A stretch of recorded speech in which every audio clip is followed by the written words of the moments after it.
Olá, sou Aurinda Ferreira, psicóloga e orientadora educacional do Camões Pinóquio. Estou aqui mais uma vez para trazer para você um tema, no mínimo, polêmico. É instigador, é um assunto que permeia principalmente a educação infantil, não só a educação infantil, mas principalmente lá. E esse assunto eu quero saber o que você acha dele. Então, assim, antes de mais nada, inscreva-se no nosso canal, curte, dá seu like lá e comente sobre que tipo de assunto você queira ouvir e sobre o que você acha dele. Pode ser?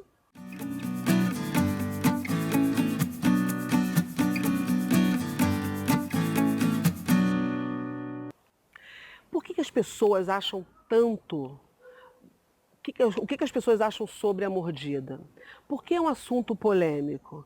O que você acha, mãe, de um que recebe em sua casa, depois de um dia do seu filho na escola, quando ele chega lá para te dar seu beijinho, você vê o quê? As marcas do dentinho de um outro coleguinha.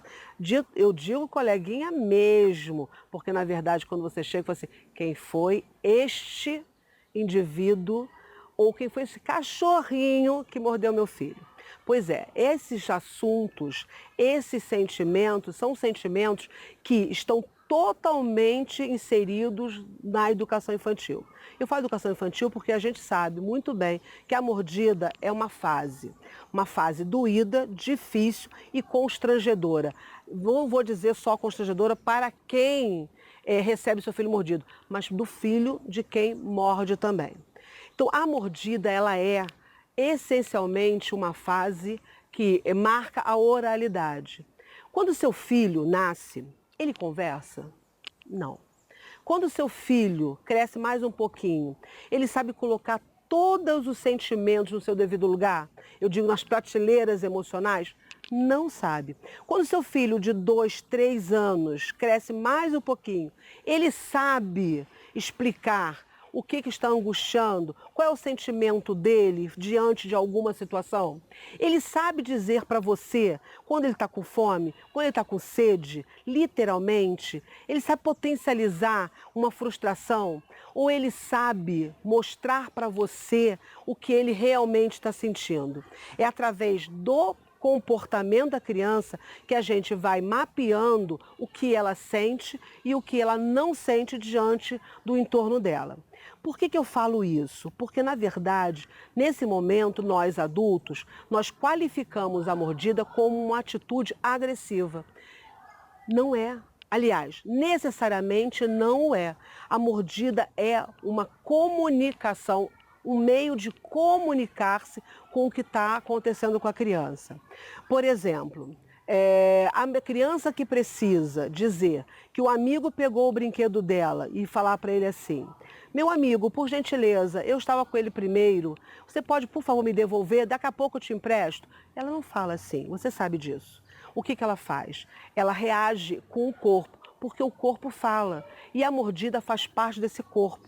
Por que eu marco isso sempre nos meus comentários, nas minhas orientações? Porque o corpo fala literalmente. Imagine você, só uma partezinha, imagine você adulto, racionalmente bem resolvido, diante de uma situação constrangedora. E que normalmente você se vê impossibilitado de falar sobre aquilo. Você reage com o corpo. Você muda a fisionomia, você tem uma atitude um tanto quanto destemperada corporalmente. Isso é o seu corpo falando sobre situações. Vamos voltar para a criança? É exatamente isso que a criança sente, sem condições de mapear o seu sentimento. E aí eu quero lembrar você o seguinte, você é o adulto. Você é o maduro na situação. Como é que você pode fazer? Você pode dar nome para a situação. Você pode quantificar e qualificar aquele sentimento.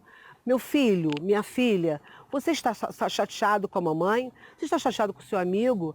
Você está com fome? Você está com sede? Ah, isso é sono. Nossa, o que é isso? Não é assim. Ou seja, você precisa agir como o adulto na relação e ajudar a criança a ultrapassar essa fase. E eu digo, ela passa, é uma fase. Você só não pode qualificar para a criança como uma atitude esperada. Também não pode, porque socialmente vão cobrar de você um posicionamento. Você que ensina para o seu filho, você dá nome para o sentimento, você mostra para ele o que ele está sentindo e por que ele deve agir de uma outra maneira, porque não é esperado dele uma mordida, porque a mordida machuca, ele não tem o direito de fazer isso. E não falo da forma, você não deve falar com ele de uma maneira insegura, com pena de dar esse limite para ele. É firme, é olhando no olho, é mostrando para ele que aquele sentimento, aquela atitude não é esperado para ele agir com outra criança.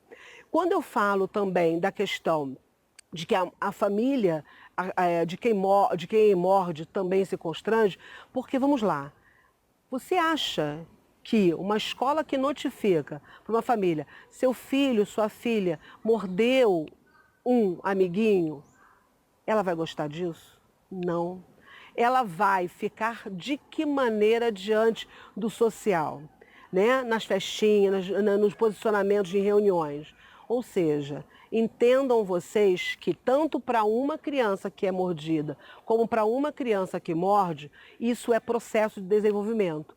Isso é uma a gente também precisa ajudar a criança de que morde a não fazer, mas a criança que é mordida também a reagir diante da situação.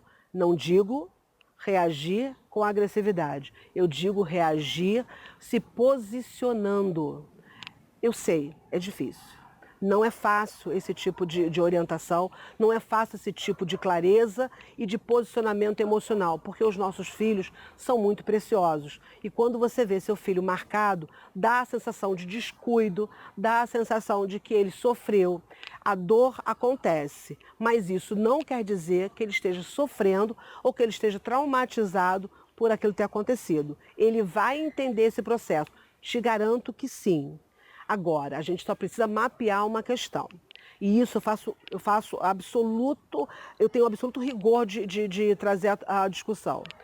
Quando uma criança só se utiliza da mordida, isto não quer dizer que seja só uma fase. Né? Quando a criança utiliza essa mordida para variadas situações em que você percebe que não cabia mais naquele contexto, você precisa entender por que aquilo está acontecendo. E aí também fazer uma reflexão da sua atitude diante dela. Porque muitas vezes a criança reage com a mordida muito por conta das nossas ações com ela. Vou te dar um exemplo, aliás, eu adoro dar exemplos, né, do que eu já vivi.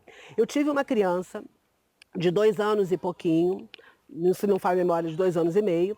Essa criança, num dia, ela mordeu 13 vezes, ou seja, todos os amigos da turma, alguns saíram ilesos, foram mordidos por ela. É óbvio que aquele comportamento não estava tão adequado naquele momento. O que eu precisei fazer? Convidei a família e a criança para conversar. E na conversa eu comecei a investigar alguns posicionamentos da família. Aí vamos lá. Como lidavam com os limites? Porque se a criança tem também, no adulto, um posicionamento dúbio com relação ao limite, a criança vai entender tudo o que ela faz como um comportamento adequado. E aí, investigando sobre esse comportamento da família, eu descobri uma coisa. O pai, né, com todo o afeto que ele tinha pela filha, ele mordiscava o corpinho da filha. Óbvio que ele, como adulto e como pai, ele provocava um certo prazer e não uma dor. A criança aprendeu que aquele comportamento era um acesso ao outro, é uma prova de amor. Então, assim, a primeira conduta que a gente precisou fazer era que esse pai precisava ter trabalhado enquanto limite, ele foi orientado a mostrar para a criança de que não estava gostando do que estava acontecendo na escola. E automaticamente o comportamento teve que mudar. Ou seja, quando a gente tem na criança um comportamento, a gente precisa rever se esse comportamento não é um comportamento também provocado por nós adultos. Ok? Gostou do assunto? Tem muito mais por aí, tá? Até a próxima.